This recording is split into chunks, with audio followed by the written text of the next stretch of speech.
Today's video is going to be different for two reasons. Number one, I have a cold, so I apologize for that. But number two, I'm going to be sharing with you three puzzles, and they're all checkmate in two. But these checkmate in twos are not your normal checkmate in twos. So if you're on chess.com solving some puzzles, and you come across one that's a mate in two, usually they're relatively straightforward. You play one move to kind of set it up, and then you have the follow-up checkmate.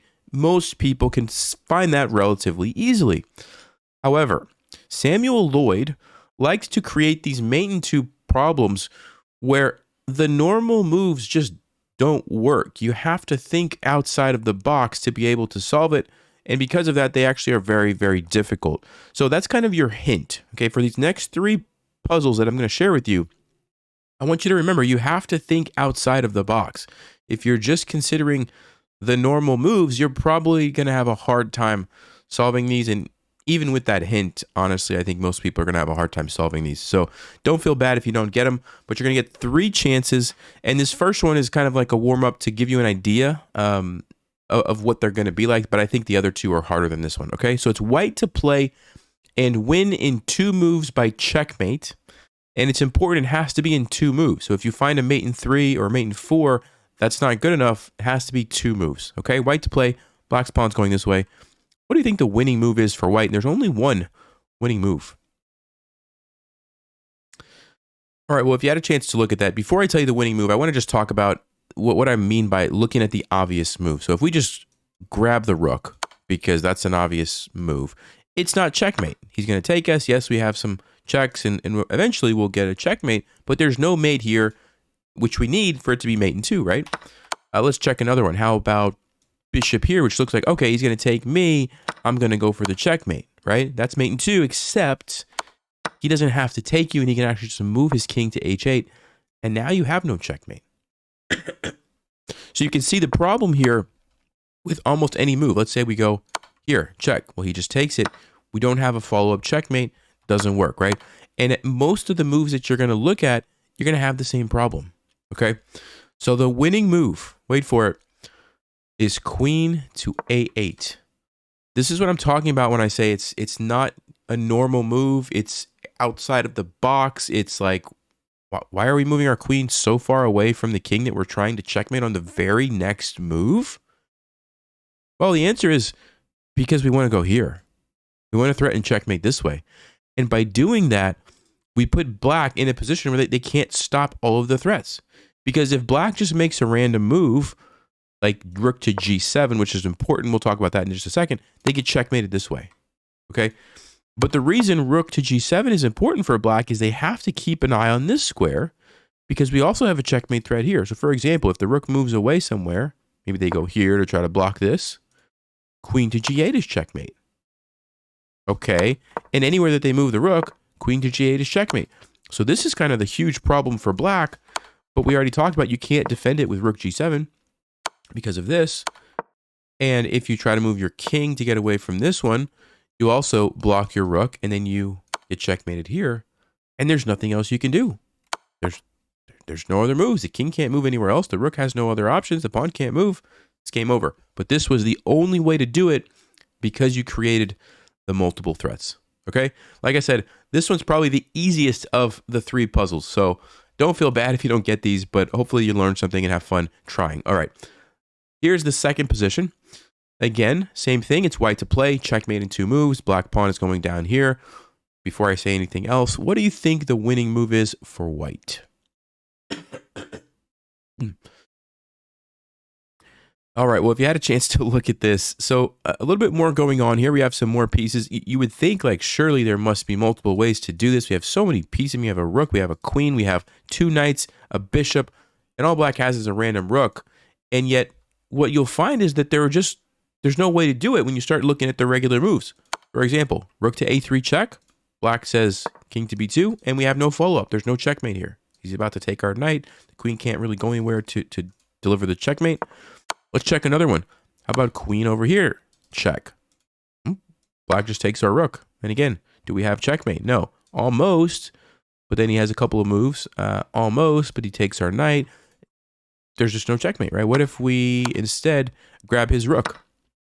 How many of you guys noticed this one? It's a stalemate. King can't move. Can't take that. You can't go here. You can't go here. You can't go here. So again, we see the problem of like, how do we do this, right? Well, here you go. The outside of the box move here. Wait for it, guys. Knight to A1. And I'll just be honest with you. When I looked at this, didn't even cross my mind. I never considered this move. So congratulations if you did. Let me know if you solved it, by the way. Or if you solved any of these, let me know in the comments. Knight to A1. What are we doing here? Well, ironically, we're defending the rook with our knight. But at the same time, we're not stalemating black. And we're setting up for all of black's potential responses. And a big one that we have to deal with, a big one, is this rook check. Because if black can waste a move by checking us, we don't solve the puzzle, right? So what we can do is actually recapture it, get out of the check, and at the same time deliver checkmate, because it unleashes the queen, defends our knight, which also defends the rook, which cuts off all the other squares, and the knight delivers the checkmate. It's beautiful, right? It's a beautiful idea. But wait a second, there's more that we have to consider. Black has other options. What if they, let me see, what are some of the moves here? What if they go rook to c5 instead? Leave the rook defending that so we can't go knight c3 check. Now if we go there, they're just going to take us. What do we do here? It's checkmate in one move. Queen to a5. That's correct. So we had another thread here, but it hinges on the fact that the rook is defended, right? Because in a lot of those lines, the king was going to take our rook and we needed to defend it with the knight. Okay. Another thing you have to consider here is what if the king just takes the knight because nothing's defending it? Black just says, thank you very much. I'll take that. What do we do now? You got a chance to look at that. Knight to c3 is checkmate. Again, you unleash the queen, you cut off here and here, and that's it. So all of these different angles that you have to consider, and the only way to solve all of them is with knight to a1. Right? It's incredible. It's another one of those moves where it's like, never would have thought of that. Probably a lot of you had that reaction. Anyway, knight to a1, only solution. All right, guys. Position number 3, and don't let it fool you just because it looks maybe kind of simple. This is not a simple position. White to play and win by checkmate in 2 moves. What's the winning move? All right, well, if you had a chance to look at that, I'm going to be honest again, this is one that I did not see the move. I looked for a few minutes, didn't find it, and I went ahead and looked at the solution. But again, we have the same issue of, if you look at all the logical first moves, like maybe a capture here, okay, he just takes you. Do you have checkmate to follow up? No. What if you sacrifice here? Okay, he's going to just take you. Almost checkmate, but no, he's just going to take you or block, so that doesn't work. What else can you do? You can just try to move the queen around. Maybe you come over here thinking you can sneak in like this. Doesn't work. Now you're actually going to lose the game. What else do you do, right? One of the moves I considered was queen here, thinking that there might be some sort of checkmate idea here. But again, it doesn't stop this, right? I think I considered this move because I was thinking somehow we would end up with the checkmate here. Like this was my idea. But that doesn't work because of rook g7 check. And it's actually going to be a perpetual check draw because of the bishop here. Or actually, what's the draw here? Yeah, this is apparently a draw. Anyway, the point is, none of those moves worked. The winning move is rook h to f3. That's the only winning move in this position. Well, the only way to mate in 2. I shouldn't say the only winning move. The only way to mate in 2 moves. Rook h to f3. What are we doing? It looks like we're going backwards. It looks like we're undoing progress that we had. We had the queen lined up on the king. Now we're putting another piece in the way. We're moving a piece away that was kind of helping create threats. What in the world? Well, it comes down to, do you remember all of the moves that black had that were problems for us? A big one was that they would take this rook, right? So let's see what happens if they take here. Rook takes f5. It's checkmate because you pin the rook. It can't block. And the king has nowhere to go. So you're actually dealing with this problem by going here, right? It's incredible. So that's one thing. What else?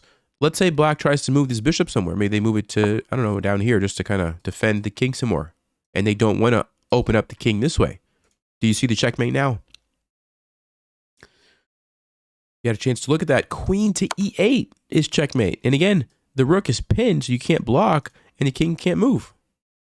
Okay, so this guy's a problem here because the king is being blocked. So maybe you move that somewhere else. What if we take this? again, it's checkmate because the rook is pinned. Okay, so you can't take that. What if we move it over here? So we don't want to allow this move.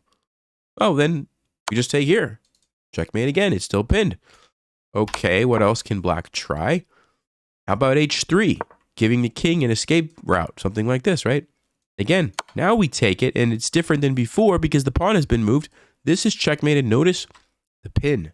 Pin stops the bishop from taking.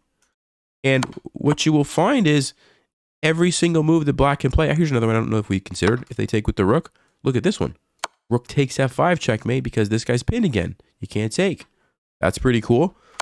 What else? You can't move this to check because it's pinned. I think we covered it all. I think we covered all of black's moves, but they only work after the first move of rook h to f3. It's amazing stuff, right? I mean, yeah, just these moves that you just don't think about. But this is actually good practice for learning how to think outside of the box and consider moves that maybe you otherwise wouldn't consider. So let me know how you guys did. If you solved any of them, let me know because these, like I said, were very difficult. And if you like this kind of thing, maybe we can do some more. Samuel Lloyd has tons of these mate and two puzzles that are very interesting and very, very challenging. So let me know what you guys think, and I will see you next time. Thanks. And as always, stay sharp, play smart, and take care.